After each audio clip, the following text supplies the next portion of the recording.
Welcome to the Liberty Lobbyist, Justin Hart, author of Gone Viral: How COVID Drove the World Insane and founder of Rational Ground. I love that title. Thank you for joining me today. I'm so glad to be with you, Melissa. How are things? Things are good. I said right before we went live, I have so much residual anger that I didn't even realize I still had. And it's been a long time since I've gone on a good COVID rant. So Oh, this should be fun. it felt cathartic yesterday and so frustrating at the same time. Cathartic to pull out all the old tweets and all the old posts around what transpired 6 years ago and beyond. And then to see him take the Fifth Amendment was really super frustrating. My wife Jenny and I both sat in we were agog that he chose to do that. The only consolation I had is knowing his ego, it probably ate him up inside immensely that his lawyers had recommended that he not respond, right? That's a good point. That's a great point, actually. You could kind of see it on his face, actually. So before we get into the Fauci files, tell us your COVID story, your COVID journey. It is the thing that changed me to my core, and I think you have a similar story. It's the thing that radicalized many people there. I will tell you, in 2018, I had a sort of bout with death. It was crazy. I contracted sepsis. I was hospitalized for 2 weeks. There was a 1 in 3 chance that I was gonna die. It was a crazy experience, and I kept thinking I'm a data guy, and I didn't really quite understand what sepsis was and how this little bug that got into me that would do this much damage to my body. And so I kind of got into it. I ran some of the numbers. I thought, wow, that's really interesting. I calculated at my age, my particular death rate. I'm kind of a data nerd guy by trade. Mm-hmm. And also, I've been in politics most of my career, doing strategy and fundraising and everything else for political candidates, a lot of pollsters and everything else. And so I'm interested in all these things. And so when COVID came out, I think like all of us, we were like, wow, this is going to be quite the ride. This should be really interesting, right?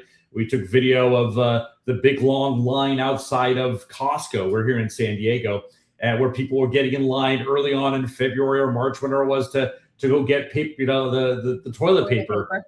And then all of a sudden, I said, look, we can deal with it for 2 weeks. We'll figure out what we're doing. I thought for sure, in talking to people within politics, I said, there's no way that they're going to continue this. Well, they continued it. And when I looked at the data, I realized quickly they were all wrong, right? Like this is not the panacea death that they had made it out to be. And I felt very alone for a long time. I was early in February that I was saying, I think they've got the numbers all wrong. I know what it is, this virology numbers. I'm not an expert, but I know how to calculate these things. And when you look at, for example, the way that they look at it, like, these are the people that are sick. These are the people that are hospitalized. We got data out of Italy very clearly. Yeah. And so we had that sort of test case, that little boat that came over, and we knew exactly what was going to happen. And I remember that distinct night, I thought to myself, I was up late. I was connecting with a couple of people who felt the same way. And I thought, man, what if I'm wrong? What if this really is the plague and I'm telling people not to worry? And then we had this great professor up at Stanford, Ioannidis, who came out with this Stanford letter, and he said, I think this is the greatest data disaster we've ever encountered. This is terrible, and we shouldn't be doing this. So we found like-minded people who agreed with us, and we started realizing very quickly that this was a policy decision. And then it quickly steamrolled out of control, especially here in California. And somehow I found myself in the middle of this ragtag group of people that really wanted to know the data, wanted to know this can't be right. This can't be the right decision. We ended up, by the time summer came around, being a group of pro bono data analysts behind Scott Atlas. So Scott Atlas was brought in, and some of our members helped coordinate that to get him to the White House and see if he could right the ship. And every day for, 3 or 4 months, we had a team of people helping him, completely free, just trying to see what can we do to support him. Dr. Birx had this army of statisticians. Dr. Fauci was out the door doing whatever he was doing, getting his spotlight. Of course, we know now. And so we fought long and hard for that. And then, unfortunately, Trump lost that election, in part, you could say, because of COVID. And so we went through that whole rigmarole the next 3 years plus. We fought the good fight. We lost our Twitter accounts. We lost our Facebook accounts. I filed a lawsuit. We had a couple more kids, my wife and I. It was quite the time until we ended up where I wrote this book, and we founded the group rationalground.com, and we became right. We were right in the end there. And one of the proudest moments I had was back in 2023, about 3 years ago. We took about 50 to 90 people up to Capitol Hill. We spanned out. We went to all the congressional offices, and there with us that day was Jay Bhattacharya, Professor Jay, and now he runs the NIH. I had time to visit with him just a few months ago up at Bethesda, and I'm really proud of the work that he's doing there. I know a lot of people are frustrated with this moment, as we should be. We'd love to see Fauci Frog marched out. I've always warned people that's probably not going to happen. But if we can take victories where they come and we have the patience, I think you'll see, we actually have some real advocates for us right now who are changing policies in a dramatically good way. I probably was the most excited about Dr. Bhattacharya's appointment of any of the positions, even more than RFK. And some people might be surprised by that, but he is really the perfect person for that job, and it felt like such vindication. And I worked with him on policy here in New Hampshire at the time, and he was very helpful to me. So let's get into the Fauci files. First of all, I guess I can believe that he was stupid enough to write his private thoughts on a government server, but when I read it, it reads as if it's like a little girl on her bed with like handwriting a journal. I just can't believe he wrote on a government server. It's just so crazy to me. But he did. And what were the biggest revelations? Well, I think the general tenor of the whole thing and how, he was so consumed with the attention that he was getting. And you could see that sort of, that vanity develop even early on in his career. I remember having a conversation with Scott. I'm always the one to give the benefit of the doubt. I like to see, what's the kindest interpretation I can have for people that have done me harm or are my enemies perceived, right? And I remember talking to Scott. I said, Scott, maybe, the people that you're dealing with, Dr. Birx, Dr. Fauci, Scott would come in and he'd bring all these papers and he'd say, have you thought about this? How we're seeing an 80% reduction in the number of visits that oncologists have. That can't be good, right? And the people would just go, well, I don't know. They didn't have any papers, any studies, any data to support them up. I said, Scott, maybe they're just, super heads down. They haven't had the time. He says, no, Justin, these people are stupid. And I'm like, okay, well, that's one explanation. That's what you read. It's like, this is not a terribly intelligent person. He's just someone who's super consumed with himself and with perception as well. You can read through those lines from everything from, he sees the vax failing. He sees his own health issues that happened right after he took the vax. You see the issues that transpired along masks and how he went along with the game just so he could get along with the CDC. And you realize how consumed he was with the politics. Because the main situation is we gave all of the policy over to what Senator Moreno said was a megalomaniac, but more importantly, we gave it to someone who's not a policy person, right? They're supposed to be a scientist, but instead they were manipulating this whole thing from the beginning.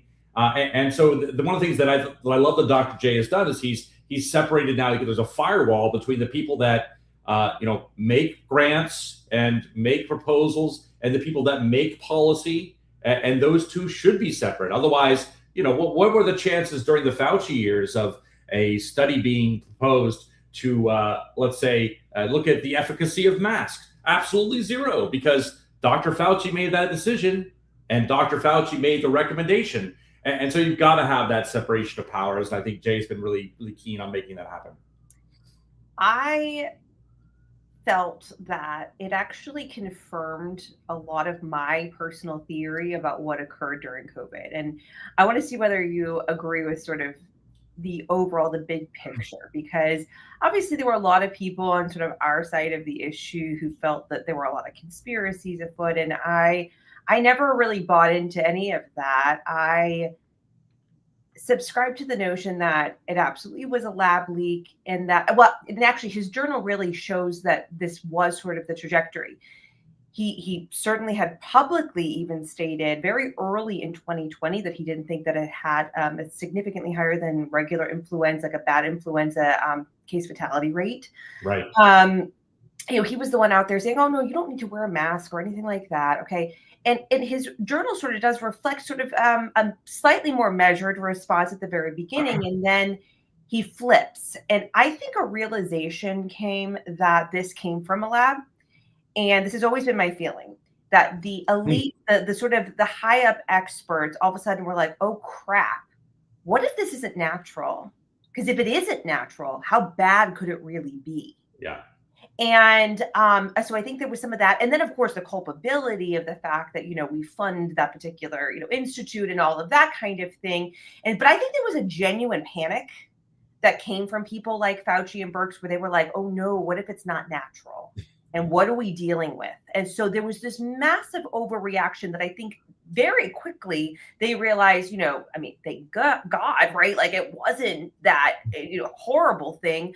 But by then they had such an overreaction that it is sort of a human nature reaction to not want to say, "Let me just release the pressure valves. And I'm so sorry I messed up your lives and the entire world, you guys. I'm so sorry."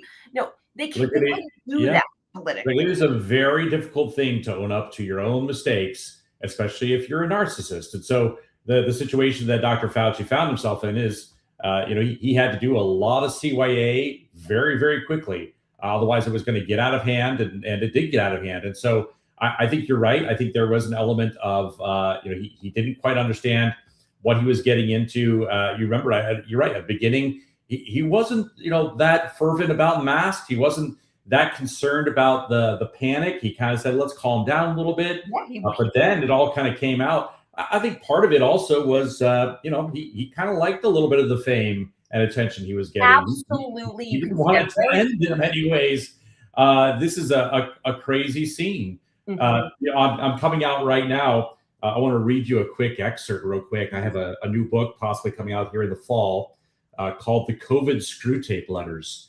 And what I envisioned was, and of course, no relation to our current subject, is this conversation between a Dr. F, who is here on Earth, and his uncle Screwtape.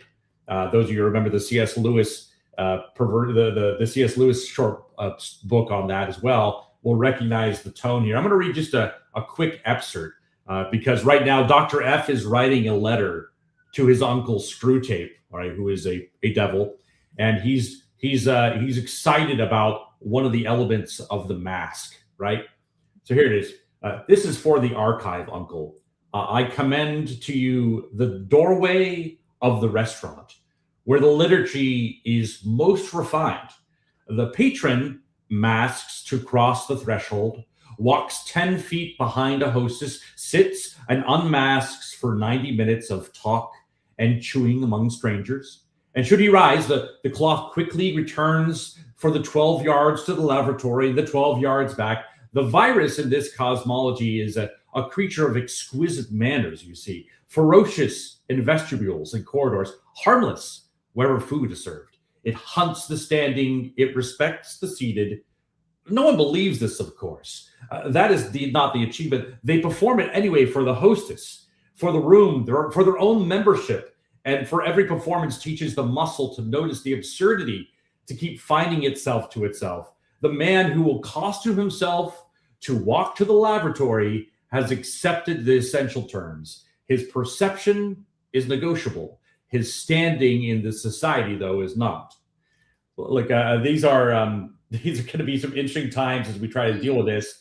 I think we had started one time collecting a bunch of stories of people who dealt with COVID, and it was tough to pull these stories out of people. I think in part because of embarrassment. People were embarrassed they fell for this. They're embarrassed still, and so I think that vein that you just described, Dr. Fauci was embarrassed that he may have caused and funded the virus. And so it was CYA from there on out. It had an initial panic that really, I think he actually did sort of realize eventually wasn't really, but then you can't unlock things like in 1 minute and be like, whoops, guess we're lucky it wasn't great.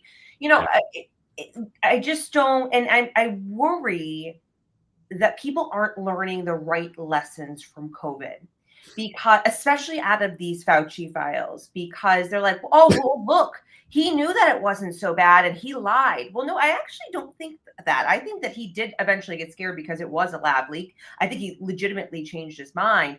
But also, that's not the point.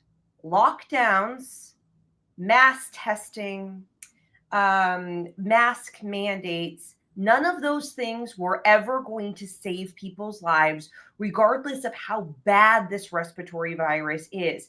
And it was a little bit of my concern at that hearing was they kept blaming, you killed 1 million people. Now, maybe he did sign off on some funding for this. First of all, there were a bunch of other people who did as well. All right. So it wasn't just him. But that's a little bit beside the point. People die. We cannot play God. Okay. Humans cannot somehow eradicate disease and eradicate death because we put on a mask and we walked a certain way down the grocery store aisle. Okay. Those kind of things are not going to help. We can try to work to treat diseases better and maybe shelter vulnerable people. And then, so I'm worried that people aren't learning the correct lesson. They really believe that we had to do all of those things to save more people. More people would have died. And then the other thing that I found shocking is that he really isn't that smart. You brought that up earlier. He seemed to lack basic knowledge of basic virology that you would think that someone in his position should know. Yeah. The continued mocking. I mean, he actually was astonishingly honest in a lot of ways in public. He really believed a lot of his own stuff that he peddled. He really thought herd immunity was a made-up theory by Jay Bhattacharya and Martin Kulldorff. Yeah, I mean, look, this is a crazy scene. It happens once every century, right?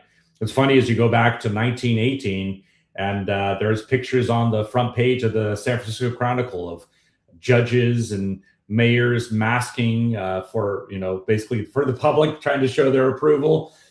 This thing repeats itself again and again, and we never quite learn. If you go back to the 17th century Milan in the 1600s, where they had a real plague, the plague, and they talk about these health inspectors that basically were immune from any sort of criticism and could go into someone's house and say, burn all the furniture, it's all infected, right? There were moments, you remember during COVID, those crazy moments on planes or in grocery stores where there were physical altercations over someone not putting on their mask, right?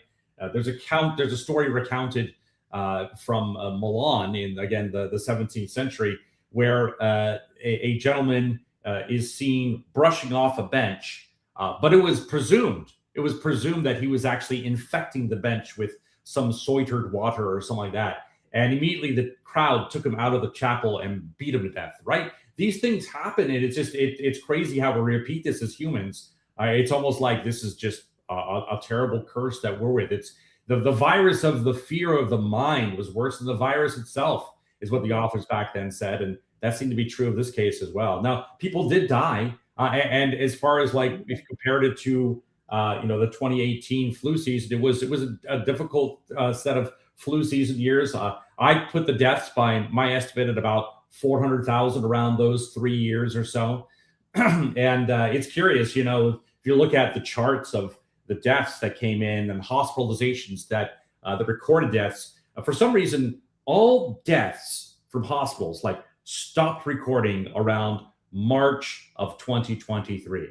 That just happened to be the last date that the CMS would accept reimbursements for COVID deaths. And so you can see, here are these hospitals, and I don't cite any evil with them. These hospitals who have their most profitable centers, the elective surgeries, that are closed down to the public, right? So they closed down the most profitable parts of the hospital, and any administrator worth his salt is like, well, how am I going to make up the difference? And the government says, well, for every COVID case, we'll give you X amount of dollars. If you're a rural hospital, you get X times 3. For every COVID hospitalization, it's this. For every COVID death, it's this. Now, we looked at early on in the summer of 2020, parts of our team got about 800 death certificates from Florida, and we were able to examine those. And the part 1 and part 2, which tell you the primary reason why this person died, the secondary reason. And you realize about half of the ones that said COVID were an afterthought. We found stuff in there like fall from a ladder, broken fever, COVID death, right? And so those are the crazy things with the data that just drove us nuts. But you think about, I think the challenge is it's not just like he got 1 or 2 things wrong, right? I mean, he got almost everything wrong. The origin of the disease, the way the disease is transmitted, whether or not it's symptomatic or asymptomatic, right? Does the PCR testing work? No. Fatality rate, he got that wrong early on. The lockdowns were awful. The community triggers and the color codes, that's awful too. School closures, everyone agrees those were awful. Business closures, the worst. Quarantining the healthy, who does that, right? And the list, I've got a list of like 20 things that he got wrong again and again and again. And you just go, what did he get right? And it's hard to find a single thing. It was remarkable how, like I said, how honest he actually was in public. People are like, oh, he lied. You can see it in the files. And I'm like, what stood out to me was how much he believed everything he said, actually. He gets out there, he seems surprised in his journals that the vaccines don't stop transmission. What respiratory virus vaccine have we ever created that stopped transmission? I mean, it was absurd. I remember I was in office during COVID, and there was a public hearing in the fall of, it was right after the Biden mandate, so 2022. So we're talking like probably October. And I sort of spearheaded this charge to try to ban employer vaccine mandates or something like that. I don't even remember exactly what the bill was, but something related to that. And I brought in 5 boxes, big boxes full of printed studies about why the vaccine could not stop transmission. It wasn't even designed to do that. And real world data to show that it was not stopping transmission. Yeah. So therefore, even if you take out the moral and ethical arguments around vaccine mandates, there was no scientific reason or benefit to mandating the vaccine. And every expert who got up there said nothing except, we know the vaccine works. And then they would sit down. Right. Like rinse and repeat. These people, I had no idea how stupid the medical experts were, or I guess I shouldn't say that, the public health experts were. Yeah, it's a very challenging thing. And so, when we would bring up these things to our county health director, they would say, well, we're just taking direction from the state. Yep. And the state says, look, your county is in charge. And then the county person would say, but the CDC recommends, and therefore, right? And it's funny, you think about one little thing, okay? Everyone knows it. The plexiglass, right? How many billions of dollars were spent on plexiglass? And then in March of 2021, the CDC quietly removed that recommendation from schools and retail because they realized it was doing more harm than good. It created another surface to clean. It didn't allow for the flow of air. It was so crazy. Remember how it was obvious. Yeah. I mean, remember how it was crazy. So, and then of course the mask went on, and it became difficult because I used to tell my team, I said, look, we're going to be fighting all day about masks because people love to wear it. It's part of it became an outward symbol of an inward faith, right? And if you were masked, you were good. If you didn't, and I have a whole chapter in my upcoming book about the masks and how they would, use it as basically a point of symbolism in your clergy outfit. This is I'm a holy person because I wear a mask. Yeah. And the crazy thing is when you would go to someplace, even just 20 miles away from your hometown, and realize these people aren't doing it. What's going on, right? Or we had a chance to fly out to Florida a couple times, and you just kind of feel naked without your mask suddenly. And now you have people, that are still masked, and you're like, this is a this is a real psychosis. And so they've created this terrible, fiendish thing. No, exactly. Let's move on to the hearing. So obviously, as most congressional hearings are, there's a lot of theatrics. Yes. Not a ton gets accomplished, but you talked a little bit about you and your wife watching it, but overall thoughts, what questions do you think were good, or what questions do you think were ridiculous? Or No, I mean, look, I think Rand Paul is very particular about what he wants to see is the origin, and I think that's important. I think he's still concerned that they're doing this stuff, and that's a valid concern there. Jay had a great article that he wrote for the Wall Street Journal the day before, and talked about the steps they're trying to take it to make sure that doesn't happen again. But again, it's like the questions that came up were like, why were you focused on this? What was the attention? Why were the decisions behind this, right? Because there's no policy. What it should be is they make, here's the science. Now you're the elected official. You need to come up with the appropriate policy. Science cannot absolutely dictate that, because you have your freedoms, right? You can't just say, well, no one can gather, no one can worship, right? It's like, well, look, you got to take that like very, very cautiously, because of course the parishioner who's at Zoom, and he's looking at it, why can't I be with my flock here? And then he looks across the street and Walmart is open and the liquor store is open and then in the end the stripper bar is open. It's like, what happened here? This is incredibly difficult. And then of course, it's like all the decisions that were made in the summer of 2020 with the protests that were allowed here but not there. There was so much to answer for. I think that's kind of what people wanted. They wanted to have that sort of cathartic moment. There were lots of great questions around what did you decide? Why did you decide this way? But they realized very quickly they weren't getting anywhere. But at least they could get him on the record for his Fifth Amendment 100 and some odd times. I didn't think there was enough focus on lockdowns themselves. I mean, people seem to really think that lockdowns were something that we just do when it comes to diseases. And I think there's sort of a prevailing attitude amongst people of like, well, this disease turned out to not warrant such a measure. But such a measure has never been utilized ever in a widespread manner like that. And certainly never for like a respiratory virus. And it was in itself a theory. I don't know if you know a lot about this, but it was all purely theoretical. I mean, we took this idea and we're like, okay, let's just like try it out and see what happens. Well, there was no science behind it. It was just kind of a measure of we think this could work or whatever else there. And it didn't, of course. And there's no evidence to show that it did. In fact, there's a lot of evidence to show that it threw things out. It made things worse. I kept saying at the beginning of lockdown, I'm like, okay, let's flatten the curve. But all the people under the curve will remain the same. Yeah. And you have a lot of people who wouldn't seek medical treatment because they were so scared to go to the hospital or so scared. And I had text messages as Justin, I lost both my parents, not to COVID. I lost them because they failed to get the medical attention they wanted and they needed there because they're worried about everything else. And look, I think, people in Congress, President Trump in particular and everything else there, these are people who are of a certain age that were at most at risk. So I can understand the lockdowns and some of the other measures that they took saying, they're a hairs away from death if they happen to get this, right? But that's not the case with anything, right? So it's a difficult thing. And I think in the end, there is a sort of a generational divide on this thing. Now, the terrible thing is what we put our kids through because there was zero risk. I mean, there was a better chance of a healthy 40-year-old woman dying, for example, in a plane crash than dying of COVID. And if you were a kid, it was very, very low. And that's the crazy thing about it. Usually the flu takes the youngest and the oldest.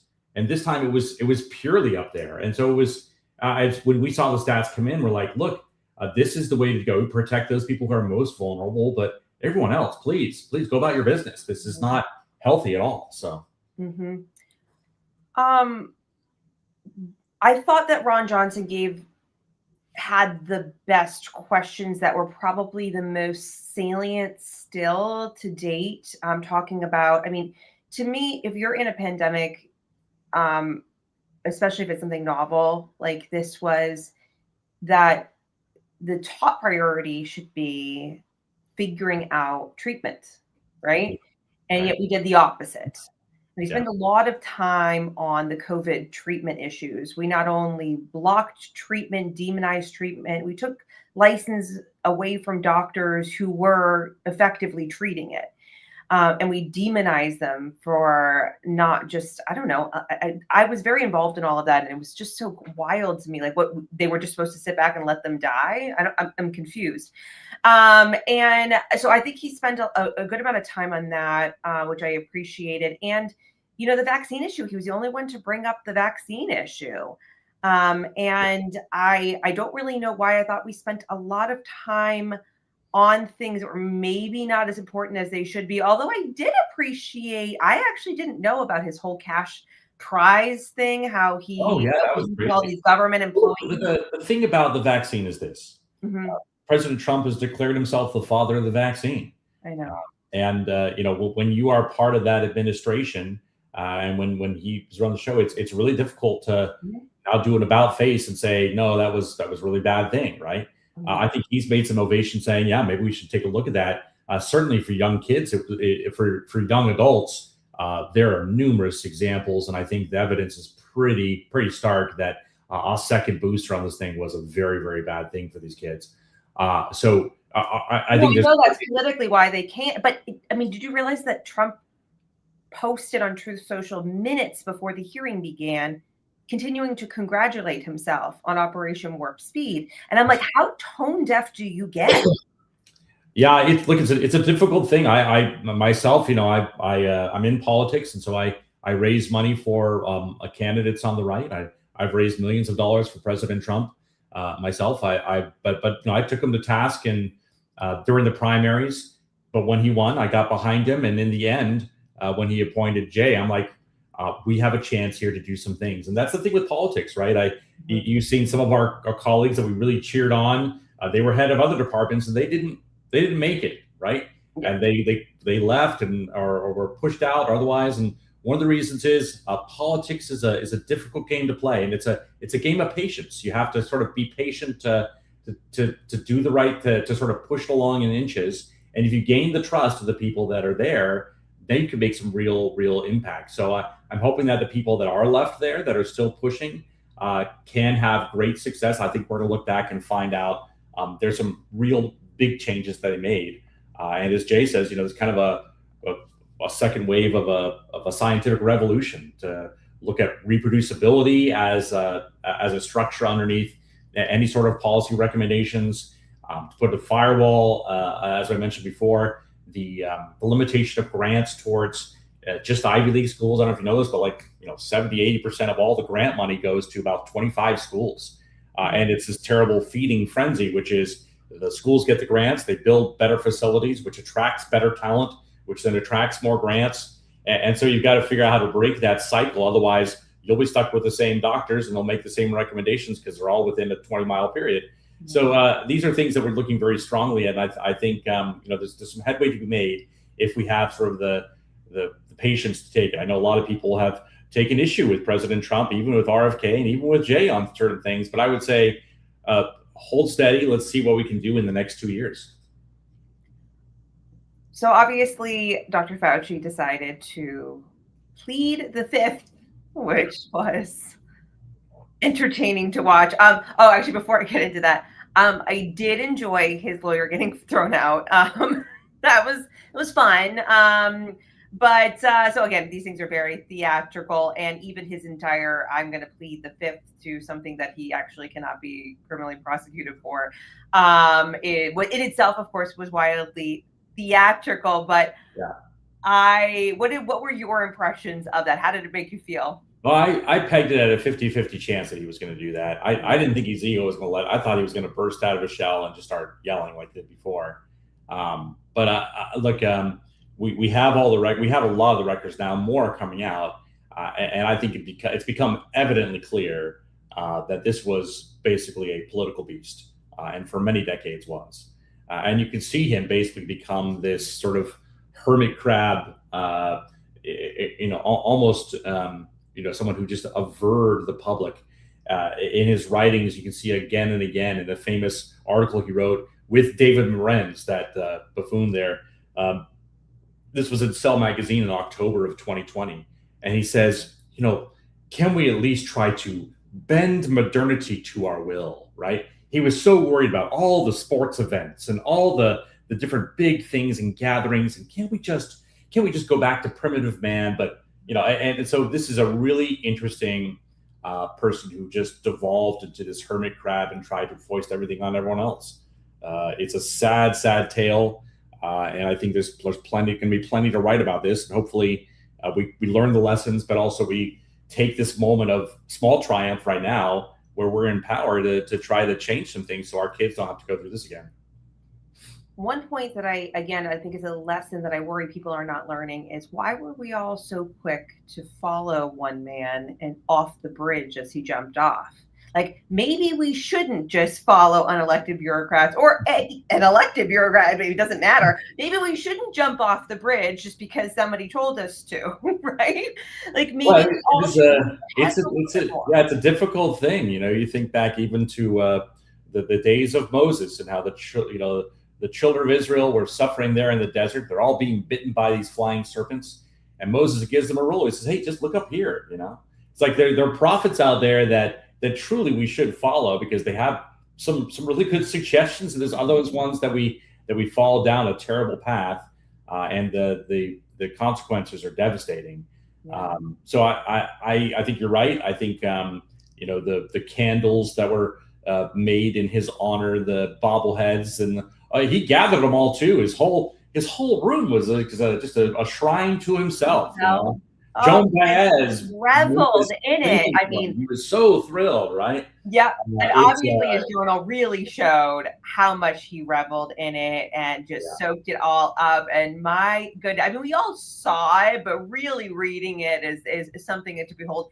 Getting into the pleading the fifth. So obviously, even during the hearing, there were some senators who did not believe that he had the legal right to plead the fifth. And I want to read. This is Aaron Siri tweeted this, and I thought it was really good.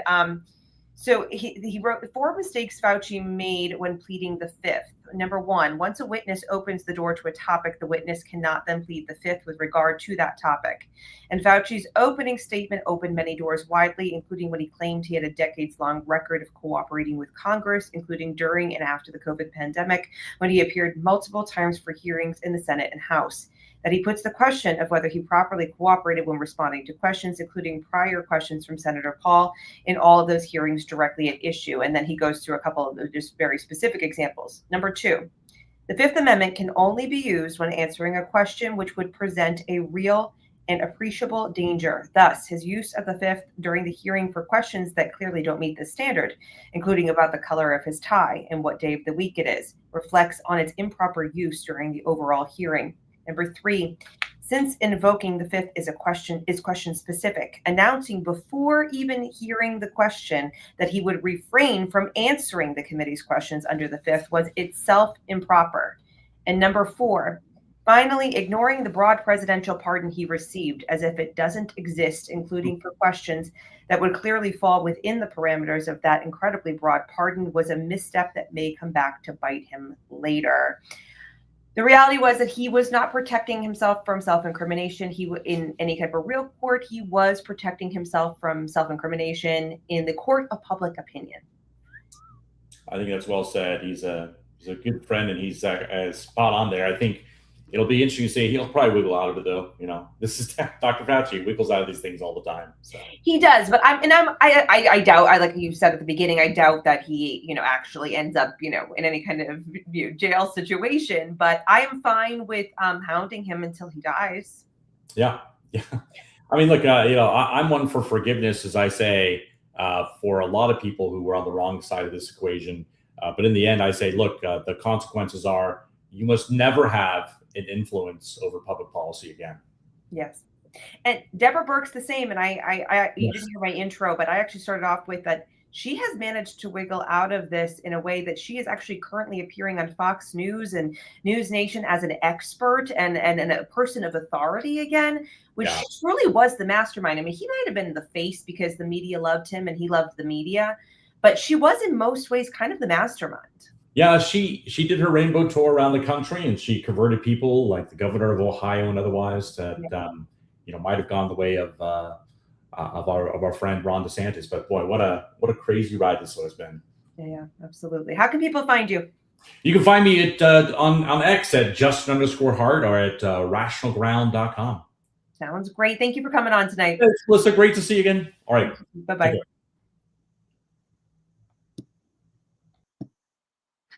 That is it for the Liberty Lobbyist. You can follow me at Melissa Blasek NH or at Rebuild NH. If you have any questions, comments, or concerns, you can email me director@rebuildnh.com.